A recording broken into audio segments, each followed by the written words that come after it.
Hello बच्चों, let's read this question. Question कह रहा है select correct statements about radius of an atom.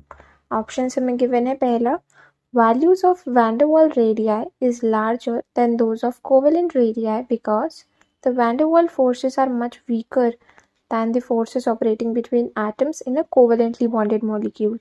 Second option है the metallic radii is smaller than van der Waals radii since bonding forces in metallic crystal lattice are much more stronger than van der Waals forces.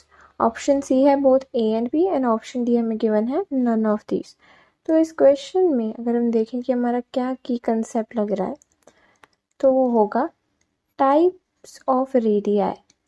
हमें पता होना चाहिए किस किस तरीके के radii होते हैं और उनके बीच में क्या फोर्सेस एक्ट कर रहे होते हैं। तो अगर हम देखें, पहला है van der Waals radii, van der Waals radius. Van der Waals radii क्या होता है? It is the distance between two atoms or molecules present at their closest approach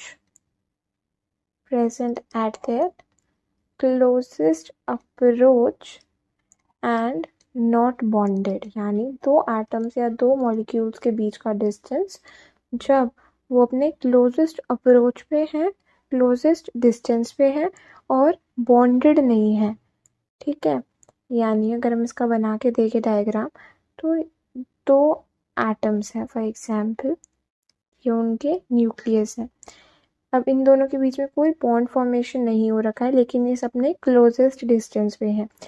तो ऐसे डिस्टेंस पे जो दोनों न्यूक्लियाई का बीच का डिस्टेंस है, फॉर एग्जाम्पल डी, तो जो वैन डर वाल्स रेडियस होगा RV वो होगा D/2।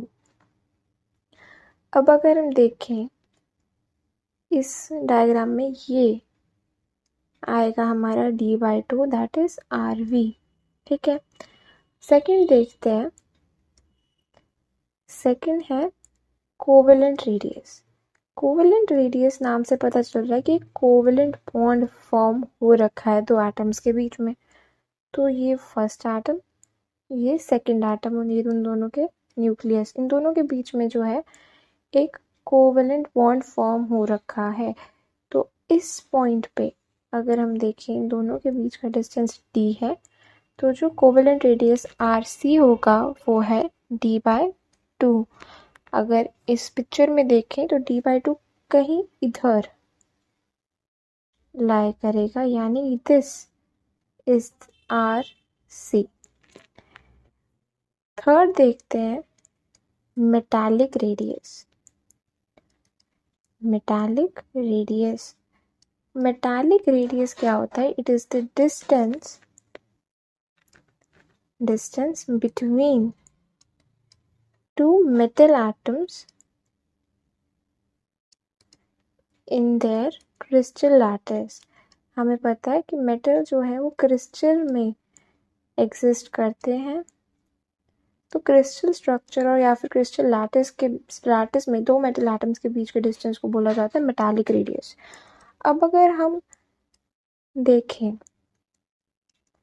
तो वैन डर वाल्स रेडियस जो है वो कोवेलेंट रेडियस से बड़ा आ रहा है। ये हमें पिक्चर से भी समझ में आ रहा है। ऐसा क्यों? Due to forces of attraction in covalent is greater than van der Waals. Covalent molecule में फोर्सेस ऑफ अट्रैक्शन ज़्यादा होने की वजह से साइज छोटा हो जाता है, या फिर कह सकते हैं रेडियस जो है कोवेलेंट रेडियस वो छोटा हो जाता है, इसलिए RV is greater then RC। Second हम देखें कि वैन डर वाल्स रेडियस जो है वो मेटालिक रेडियस से भी बड़ा होता है due to force of attraction in metals is greater than van der Waals. Van der Waals forces सबसे वीकेस्ट फोर्सेस होते हैं जिसकी वजह से उनका रेडियस सबसे हाई रहता है। तो अगर हम अपने ऑप्शंस की तरफ देखें तो ए ऑप्शन बोल रहा है van der Waals radius is larger than covalent, this is correct. Option B बोल रहा है metallic radii is smaller than van der Waal radii. This is also correct. So the correct answer of this question is option C, both A and B. I hope सबको ये solution समझ में आया होगा. Thank you very much and all the best.